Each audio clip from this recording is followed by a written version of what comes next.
शस्त्राने तू माझ्याशी संघर्ष केलाय, हा लाखाचा पोशिंदा म्हणून तू वावरलास.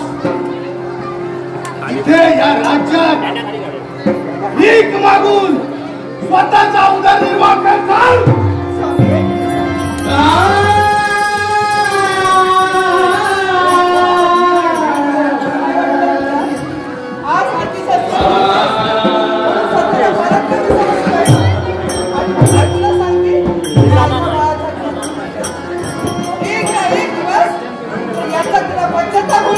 केव्हाच नाही, पश्चाताप कधीच होणार नाही.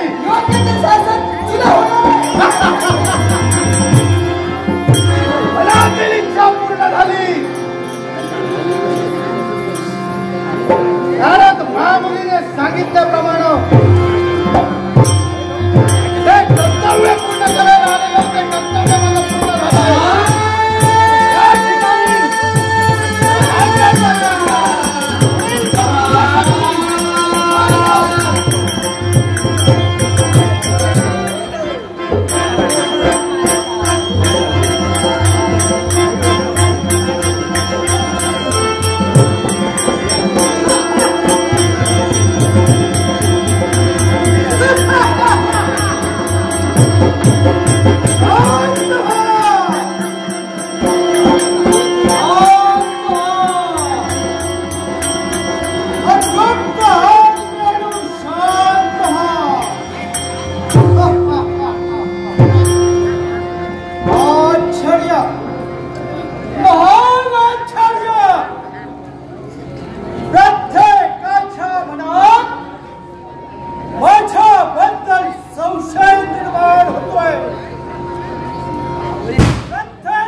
या ठिकाणी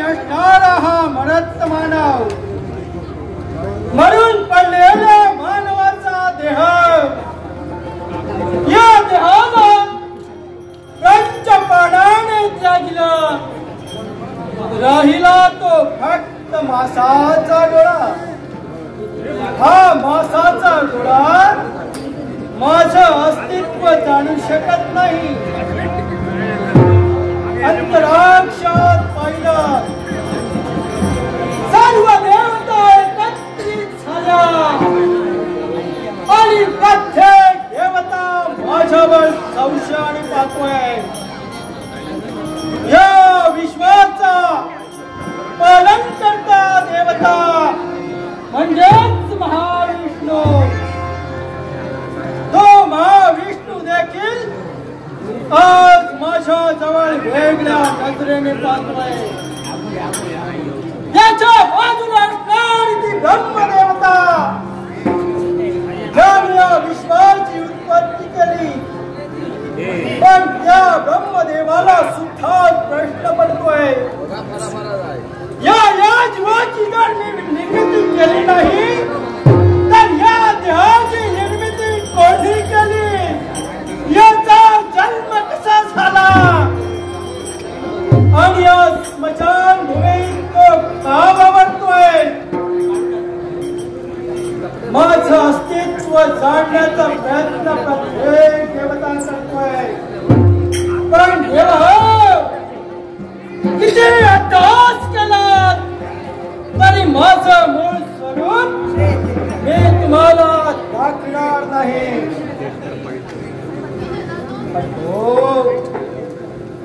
वेळ समीप आली, कानावर ध्वनी पडू लागल्या. अर्थात या वेळेला काहीतरी अनुचित घडेल.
माझी जागा चुकणारी नव्हे, मी बरोबर नाही आलोय. नारायण नारायण. तुला पूर्णतः मी ओळखतोय.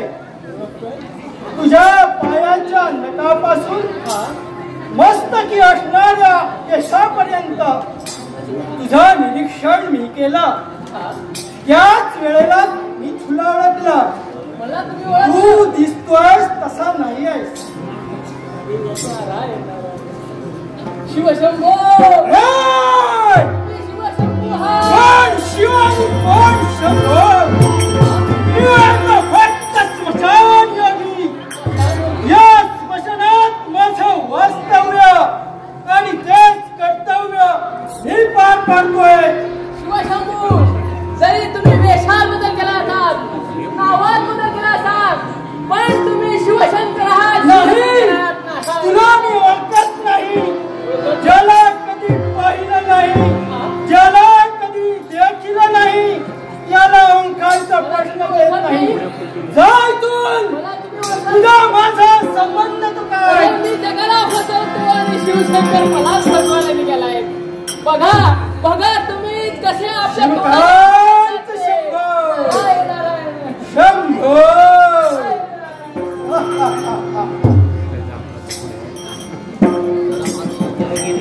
बघा मी बघा तुमच्या तोंडाने कशाचे कमी करताय. मी फक्त स्मशान योगी आहे. नारायण नारायण.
नारद मुनी या स्मशान भूमीपर्यंत आला.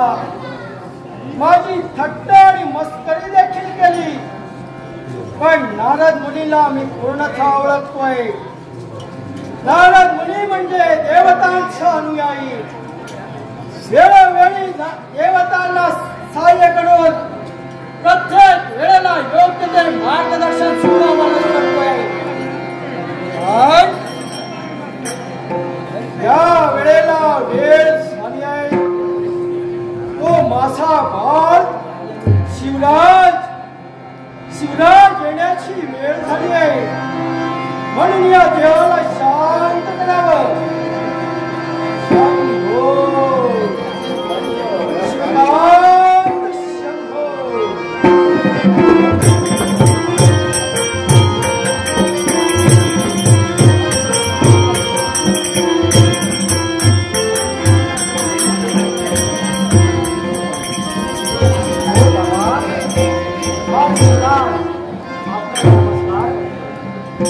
शिवराज आहे.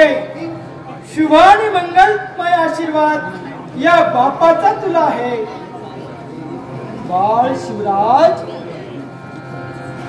ज्या ज्या वेळेला तू माझ्या चरणाशी नतमस्तक होतोस, माझ्या चरणाचे धुळीकण स्वतःच्या मस्तकी चिरचित करतोस आणि हास्यवदनाने मी प्रत्येक वेळेला तुला आशीर्वाद देतो.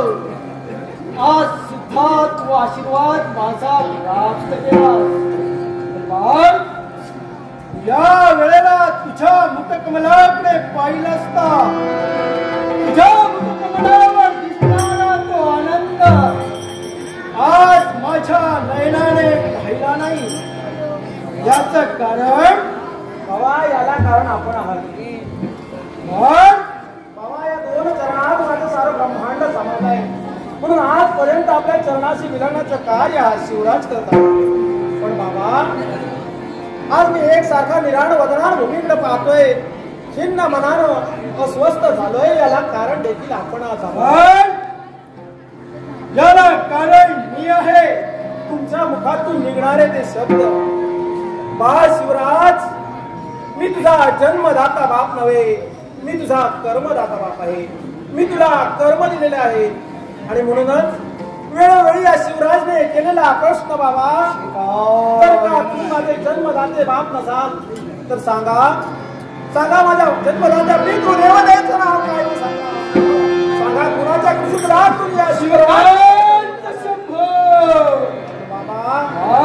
नेहमी त्या प्रश्नाचं उत्तर आपण टाळत आला. आज सुद्धा तोच प्रश्न माझ्या समोर उपस्थित केला. सांगा सांगा बाबा, माझी जन्म देणारी मातृ पितृ देवता ती कोण? पण येईल तुझ्या प्रश्नाचं उत्तर हा तुझा बाप देईल. पण बा शिवराज, ती वेळ आज नाहीये. बाबा, नेहमीप्रमाणे आजही तुम्ही या प्रश्नाला मला निरुत्तरपणे उत्तर देता की बा योग्य वेळ येईल तेव्हा तुझ्या प्रश्नाचं उत्तर दिलं जाईल. पण बाबा, मला सांगा, आज ह्या शिवराजने एवढा हट्ट का धरलाय माहित आहे तुम्हाला? बाबा, मारणाऱ्याचा आपण हात धरू शकतो, पण बोलणाऱ्याचं कोण नाही धरू शकत. बाबा, आज काही जण माझ्याकडे बोल टाकून काय म्हणतायत? काय म्हणताय का? तो पहा शिवराज, तो पहा शिवराज निघालाय, ज्याला आपली जन्म देणारी पितृदेवता माहित नाही, ज्याला आपली जन्म देणारी मातृदेवता माहित नाही, असा शिवराज निघालाय.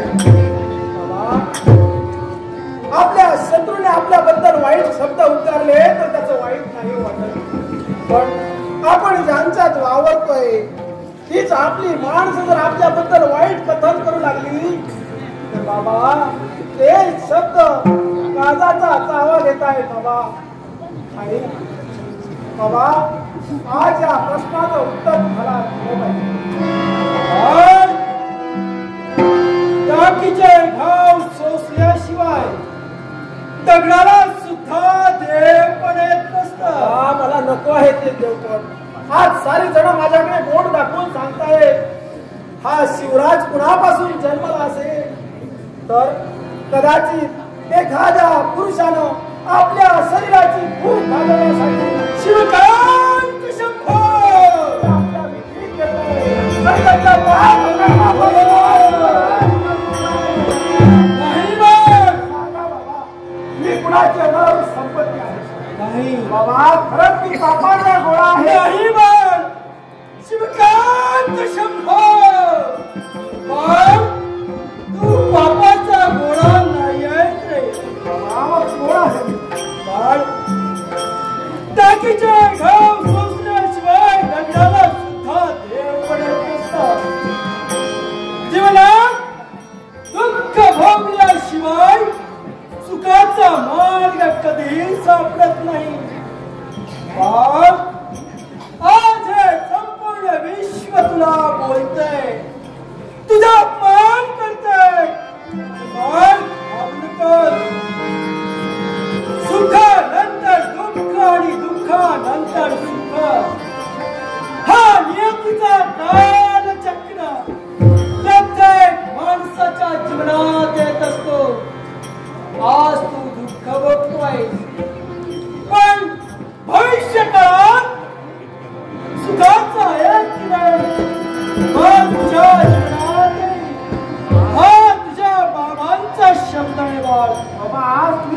प्रश्नाला उत्तर देत आहे. योग्य वेळ येता क्षणी तुझा त्या प्रश्नाची उत्तर विषय झाली बाबा. मग ठीक आहे, याच्या पुढे नाही विचारणार शिवराज हा तुम्हाला प्रश्न. कारण लिहिले भारी ते न चुके कदा काही. माझ्या भाग्याचं असंच लिहिलं असेल तर ठीक आहे. पण बाबा आज आपण या स्मशानभूमीत आहोत आणि बाबा माझ्या मनी छान निर्माण झाले. सांग अशी कोणती इच्छा तुझ्या मनात निर्माण झाली? बाबा अरण्यात जावं आणि एखादी शिकार साध्य करावी. त्या शिकाराच्या मनी इच्छा निर्माण श्रीकांत शंभो, बाळ तुझ्या मनातली इच्छा तू माझ्या समोर प्रकट केलीस. आणि ती इच्छा कोणती? तर घनदाट अरण्यात शिकारीसाठी जावं. बाळ या स्मशान भूमीत तुला मी लहानाचा मोठा केला. तो नुसताच नाही रे बा. प्रत्येक वेळेला शस्त्रयुद्धा अभ्यास असे अनेक तुला मी पारंगत केले आणि म्हणून शस्त्रयुद्धात तू आत्मसात केलीस. आणि म्हणूनच पूर्ण माझा तुझ्यावर विश्वास आहे. तुझ्या पराक्रमावर माझा विश्वास आहे. तुझ्या बुद्धिमत्तेवर या बापाचा विश्वास आहे. आणि त्याच विश्वासानं घनदाट अरण्यात जाण्यासाठी या वेळेला मी तुला अनुमती देतोय.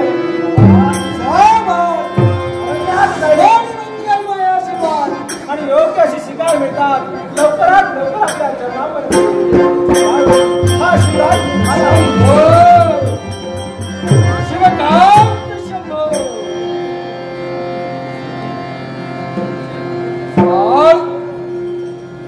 या बापाला तू ओळखलं नाही. तुझ्या मुखातून शब्द बाहेर पडले. बाबा तुम्ही निवृत्त झालात म्हणजे मी तुझ्या प्रश्नाची उत्तर नाही देऊ शकले. पण मी आज निवृत्त नाही झालो आणि या पुढे सुद्धा निवृत्त नाही होणार. पण वेळ काळ या प्रत्येक गोष्टीचं आम्हाला बंधन आहे. नियतीच्या नियमाचं उल्लंघन आम्ही नाही करू शकत. पण असा दुःखात तुला मी नाही ठेवणार. एक ना एक दिवस तुझ्या प्रत्येक प्रश्नाचं उत्तर हा तुझा भाव देईल, भाव देईल आणि भाव देईल.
नाथ मुनींच्या सांगण्याप्रमाणे अरण्यापर्यंत माझा येणं झालाय. दिसतंय एक सुंदर कन्या समोर.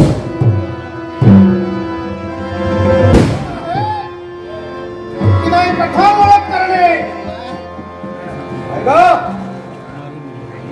कोण आहेस तू? राजपूत पंडित राज करणारा राजश्री. आपण आपल्या नावाला संज्ञा. माझ्या नावाला संज्ञा. सप्त सर्पासूर पाताळ पूर्णेश. सप्त सर्पासूर अशी या देहाला संज्ञा. मला एक सांग, शिव तत्वापासून निर्माण झालेली कन्या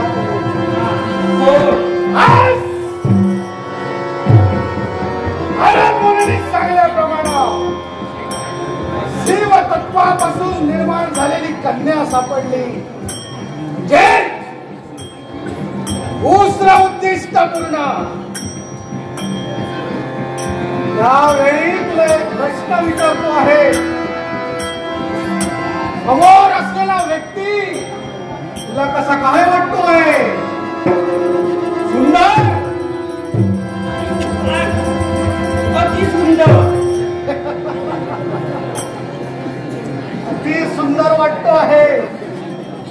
या क्षणी तुला मी लग्नाची मागणी घालतो आहे. माझ्याशी लग्नाचा विचार करतो. आता तू बोलली सुंदर दिसतो आणि काही क्षणात बोलतेस असे अरण्यात किंवा पाहिले नव्हते. माझ्यापेक्षा रूपवान आणि सुंदर एका तरी कुठं येतेस. विवाह संपन्न करू, आनंदी राहू. तुला काय वाटलं? बरं एकटी मिळाले म्हणून जबरदस्ती करशील. अरे तुझा डाव म्हणून पाण्याकडे डाव तुझा कळला आपल्याला. डाव तुझा डाव कळला आपल्याला.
वेगळं आहे.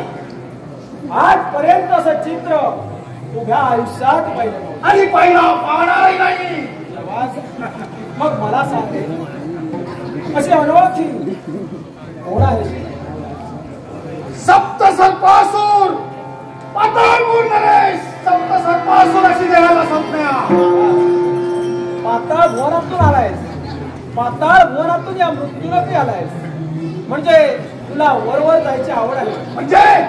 म्हणजे पाताळ भुवनातून या मृत्यूलोकात म्हणजे खालून वरच ना.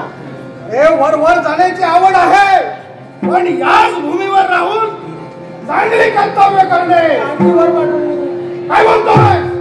मला सांगे या पाताळ भुवनातून या मृत्यूलोकात आलायस तो कशासाठी? मनातील इच्छा पूर्ण करण्यासाठी. मनातील इच्छा पूर्ण करणं हे सप्त सर्पासुराचं कर्तव्य. तुझी इच्छा कोणती असो, पण यावेळी एका असहाय्य स्त्रीचा फायदा घेऊन पाहतोयस आणि या संधीचा गैरफायदा घेण्याऐवजी झाला तेवढा 8 तास पुरे आलास तसा जा पुनश्च पाताळ भुवनाचा. फक्त स्वार्थाने नटलेला हा सप्त सर्पासूर कधी एकदा स्वार्थ साधता येईल त्याचीच फक्त वाट पाहत असतो. आलोय तो जाण्यासाठी नव्हे, मनातील इच्छा पूर्ण करण्यासाठी. अरे इच्छा जर चांगली असती तर केव्हाच पूर्ण केली असती, पण ही इच्छा तुझी कधी पूर्ण होणार नाही. याला कारण आहे. कोणतं कारण? हा आहे मृत्यूलोक, आहे ते पाताळ वन, आणि या मृत्यूलोकात राहण्याचे सुद्धा काही नियम आहे. हे बघ, माणूस जेव्हा जन्माला येतो ना तेव्हा तो विसावतो आपल्या आईच्या कुशीत, आणि माणूस जेव्हा मृत्युमुखी पडतो तेव्हा तो विसावतो याच मातीच्या कुशीत. आणि माणूस जेव्हा जन्माला येतो तेव्हा त्याला फक्त आणि फक्त श्वास असतो, पण नाव नसतं. आणि जाते वेळी फक्त आणि फक्त नाव असतं, पण श्वास नसतो. त्याच्याशी माझं काही लेणं देणं नाही. सांगायचा हेतू एकच की नाव आणि श्वास या दोहोंमधील अंतर म्हणजेच माणसाचं जीवन आहे. आणि सप्त सर्पासुराचं कर्तव्य देणाऱ्याने देत राहावे, घेणाऱ्याने घेत राहावे, आणि घेणाऱ्याचे एक दिवस दोन्ही हात घ्यावे. अरे माता आणि माती या एका वेळांचा जर तुला फरक कळला नाही, अरे जन्माला आलेला प्रत्येक प्राण्याला माहित आहे इथं आल्यानंतर एक ना एक दिवस आपला मृत्यू निश्चित आहे. पण तरी प्रत्येक जण आपल्या कल्पकतेनं आपलं आयुष्य सुंदरतेनं जगायचं प्रयत्न करतोय. आणि एकच विनंती आहे माझी, या आयुष्यात मध्यंतरी देऊन आमच्या आयुष्याची राख रांगोळी तू करू नयेस. अरे माझी इच्छा पूर्ण करण्यासाठी तुझ्या आयुष्याची राख रांगोळी जरी करावी लागली तरी ठीक आहे. चांगल्या विचारांचा कोणताही परिणाम तुझ्यावर होणार नाही. कारण काय माहित आहे, अरे बोचीड असते ना, बोचीड ती गाईच्या कासेत असते, पण ती गाईचं दूध कधी पिऊ शकत नाही, कारण तिला रक्तच प्यायचा असतो. चांगल्या विचारांचा तुला कधीही सांगून उपयोग नाही.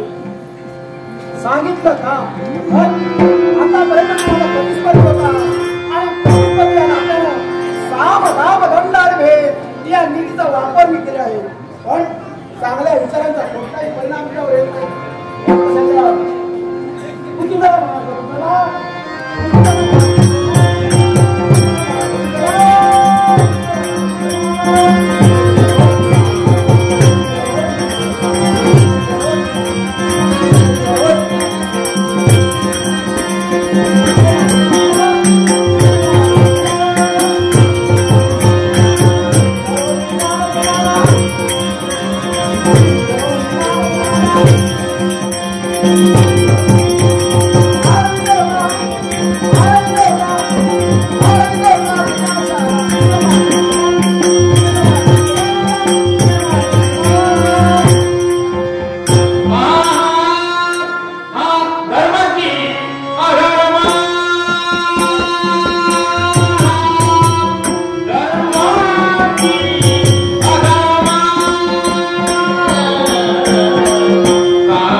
परंतु जगत असताना योग्य त्या प्रकारे जगणं हे प्रत्येकाचं कर्तव्य आहे. नीतिमत्ता ज्यांनी पायदरी तुडवली त्याचा सर्वनाश हे प्रमाण सोड आणि माघारी हो. तो माघारी जाण्यासाठी नव्हे, माझी इच्छा पूर्ण करणं आणि मनातील इच्छा पूर्ण करून समाधान करणं हेच माझं कर्तव्य. हो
कारण आलोय तो अमरत्वाचा वरदान घेऊन. माझा अपराधी तू नव्हे, माझा अपराधी असलेली कन्या आणि त्या कन्यासोबत असलेला तो राजपुत्र हाच माझा अपराधी आहे. कारण त्याचा घात करणं हे माझं परम कर्तव्य. यासाठी निघालो त्या मार्गाप्रमाणे त्यांच्या मार्गाप्रमाणे.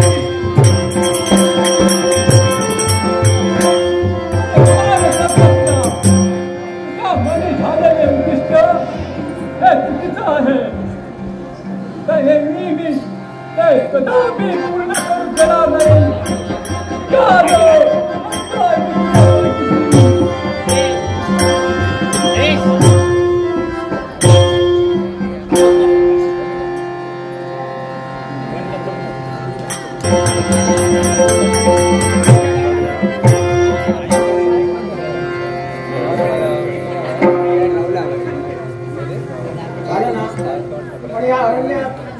तू एकटी आलीस का म्हणून? अरण्याची शोभा पाहणे. वा, अरण्याची काय शोभा असते? मी रोज येतो मला नाही दिसत. पण मला सांग, एकटी आलीस आता झाला तेवढा प्रसंग बस. जा, तू तुझ्या स्वस्तानी जा, मी माझ्या घरी येतो.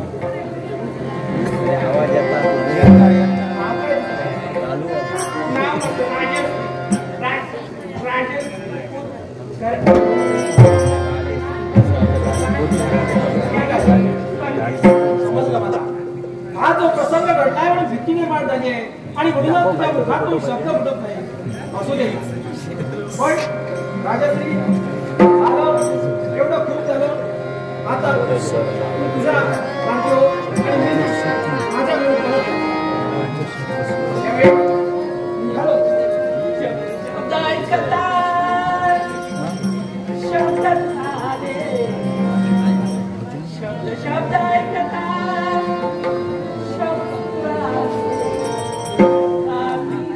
मला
याचा मला राग नाही येणार, कारण निसर्ग नियम आहे तो.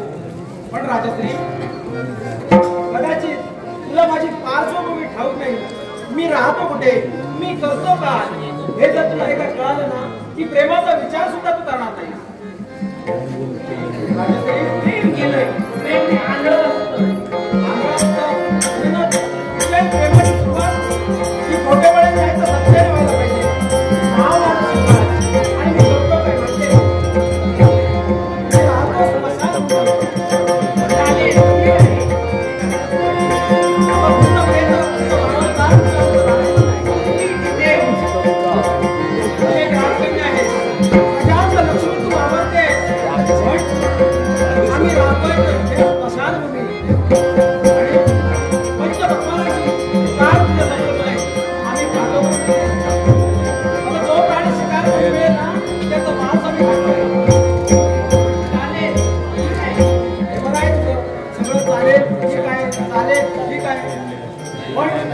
असं जरी असलं तरी माझ्या भावांच्या परवानगीशिवाय मी कुठचाही पाऊल उचलणार नाही. आणि एवढं समजून तू जर माझ्या प्रेमात असेल तर प्रथम तुला माझ्या बाबांची परवानगी घ्यावी लागेल. ठीक आहे, मग चल माझ्यासोबत.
ठिकाणी त्याची मार्ग प्रतीक्षा करावी. शंभो.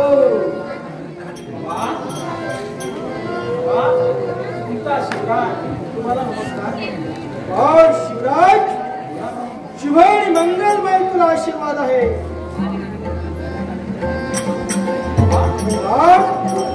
विलंब का झाला तुला? मनासारखी शिकार मिळाली नाही. पण बाबा, आज मी इथं आणते ना ती आगळी वेगळी शिकार. आज या ठिकाणी आगळी आणि वेगळी शिकार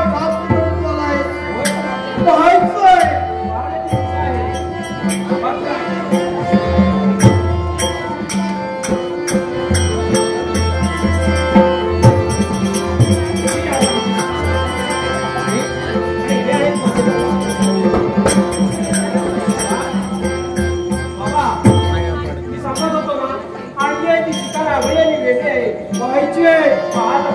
तुझ्या निवडीवर माझा पूर्णतः विश्वास आहे. बाबा, तुम्ही या बाजूला पहा. श्रीकांत शंभो.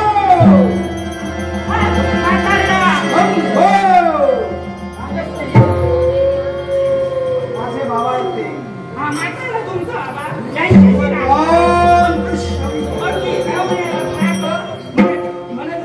राजश्री तोंड सांभाळतो. अगं, इथं येण्यापूर्वी मी तुला सगळ्या गोष्टीची पूर्व कल्पना दिलेली होती आणि सांगितलेलं होतं. अगं, याच्यापेक्षा जिकडून आलीस ना तिकडे चालती हो. तुला गरज नाही. बाबा, का थांबता? चुकतोयस तू. का म्हणू? स्वतःचे निर्णय स्वतः घेणे एवढा तू मोठा झाला नाही. पण बाबा, ती तुमच्याबद्दल नको नको ते शब्द. तुझा बाप अजून जिवंत आहे.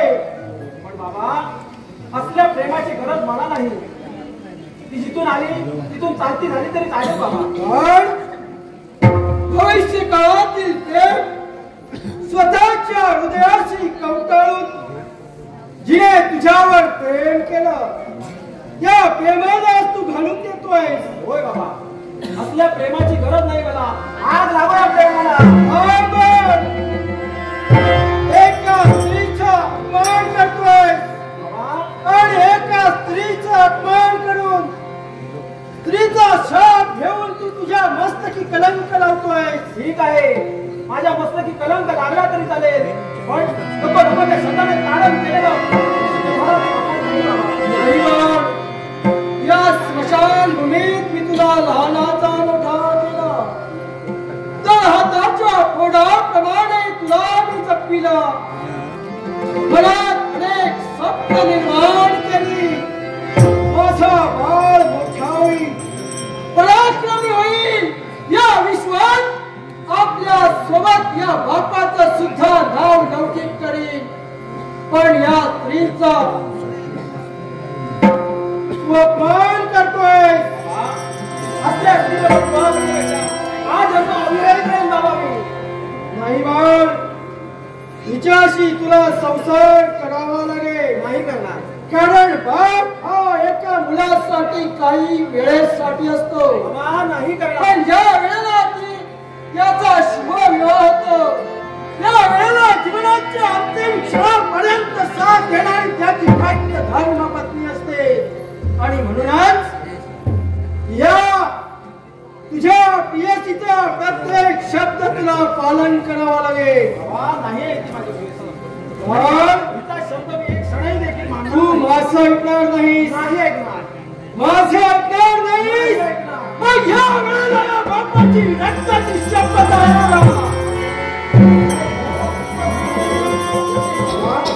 आपल्या रक्ताची शपथ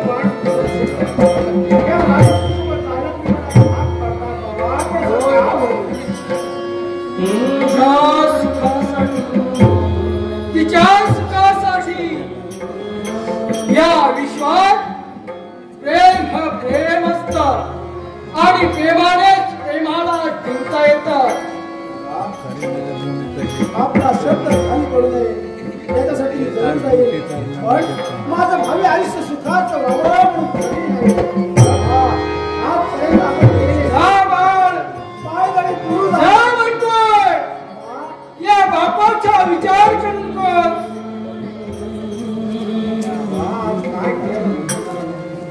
आपण रक्ताची सफर पाहिली आपल्या आणि मला इथून जायला सांगताय का? होय बाबा.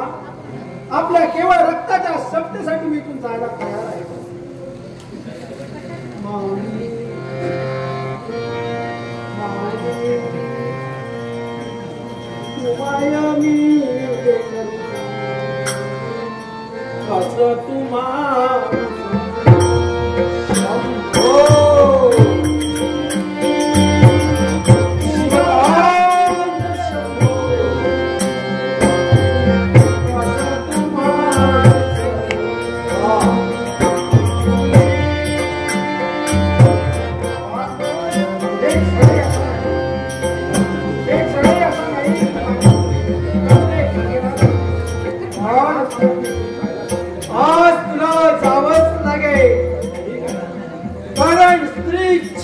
महंत बाप अन्यथा तुझ्या मस्तकी लागे. यासाठी जा जा बाबा निघाला केवळ तुझ्या हा शिवराज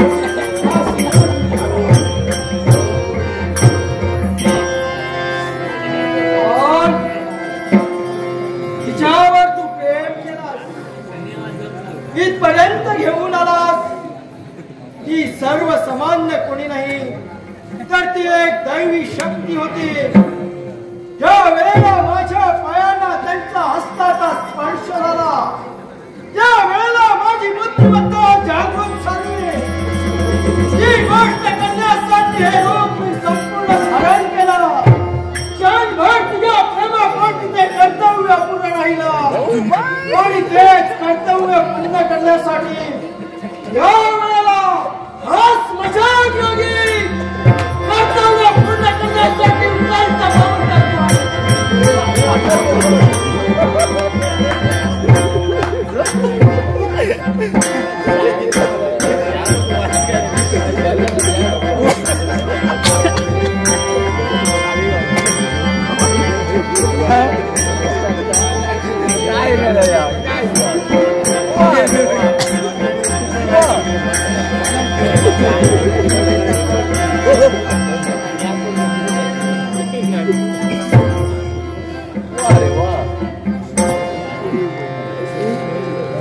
तुझ्यासोबत आलोय केवळ आणि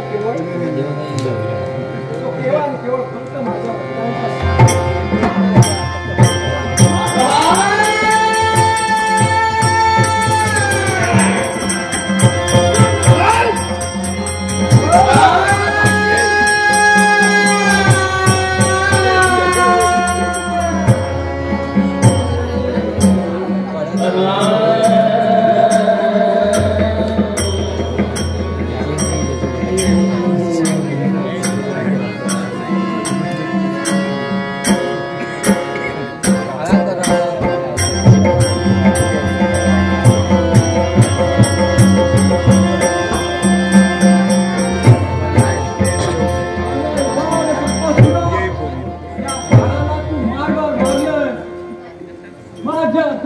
शक्तीने या बाळाला मी वेदनहीन केलं आहे.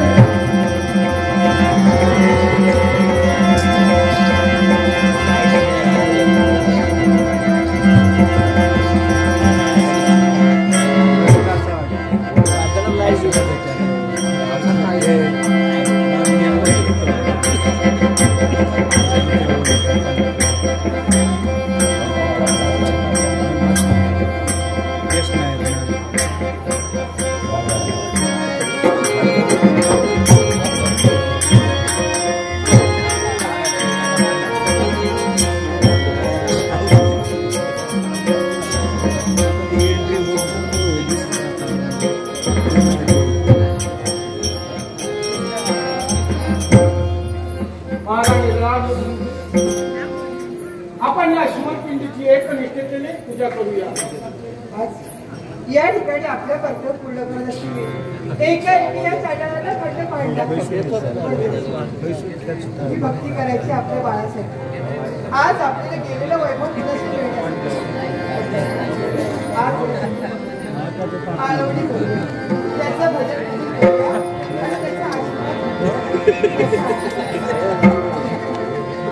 ओम नमः शिवाय, हरि ओम नमः शिवाय, हरि ओम नमः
सांगण्याप्रमाणे हा पुष्पहार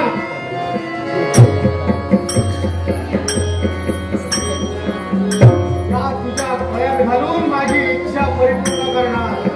तुला वाटत असेल तू मला आवडली, तीच नाही, कारण पार्वती पासून निर्माण झालेली तू कन्या आणि त्या कन्येशी माझा विवाह व्हावा.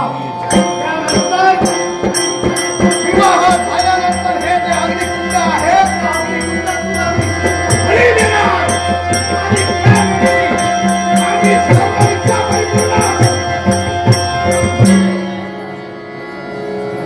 काय करायला काय करतोय ते बघितलं नाही का तू? आणि हा शिवराज जिवंत असेपर्यंत असं होऊ देणार नाही. अरे तू जिवंत असला आणि नसला याच्याशी मला काही संबंध नाही. तू जिवंत असेल किंवा नसेल, पण यासाठी तुझ्या बरोबर दोघांचे 4 करण्यासाठी पुनश्च मी तयार आहे.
नाही म्हणूनच विचारतो आहे, कारण काहीतरी नाम शब्द तुझ्या देहाला असेल.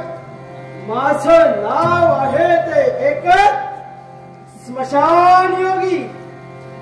स्मशान योगी म्हणून या विश्वात मला ओळखलं जातं. पण पाहिलं जे कर्म तू करीत होतास ते योग्य नव्हता, म्हणूनच तुझ्या शस्त्राला माझं शस्त्र भिडवून काही क्षण जे युद्ध मी थांबवलंय.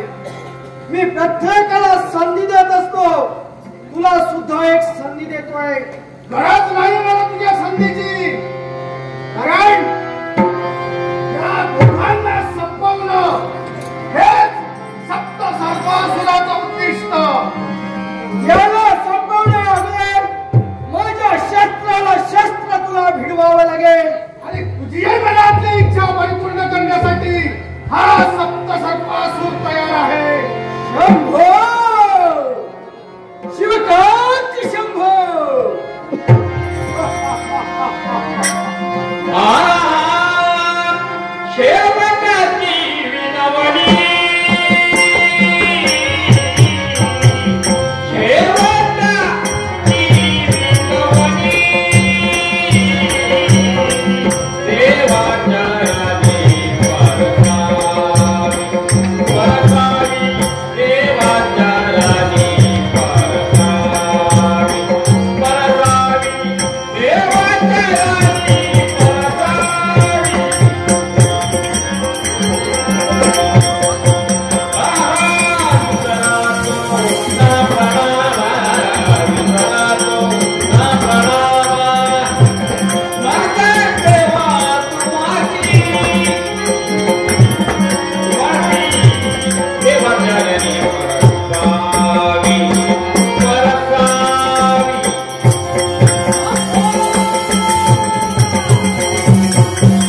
पण मी तुझा फक्त तुझा बाप नाही, मी तुझा फक्त बाप नाही, बाप आहे तो या संपूर्ण विश्वाचा.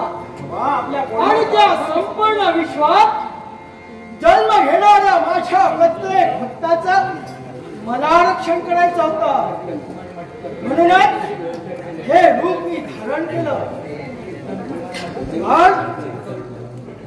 ज्याने तुमच्यावर आघात केला तो दुसरा तिसरा कोणी नव्हता, तो होता पाताळ भवनात एक सूर, ज्याने माझी तपश्चर्या आणि तपश्चर्या या वेळेला मी त्याला वर दिला. पण वर देत असताना एक पण ठेवला. माझ्या शिव भक्ताला जर तू छळीलास तर माझ्या अध्यक्षाला जगभक्षाला तुझा नाश होईल. त्या वेळेला त्याने दुसरा वर प्राप्त करून घेतला. तो कोणता असेल तर भोलेनाथ, या तुमच्या रूपाने माझा कधीही नाश होऊ नये. मी एक शंभू, शिवशंभू म्हणून मी त्याचा नाश कधी करू शकत नव्हतो. म्हणूनच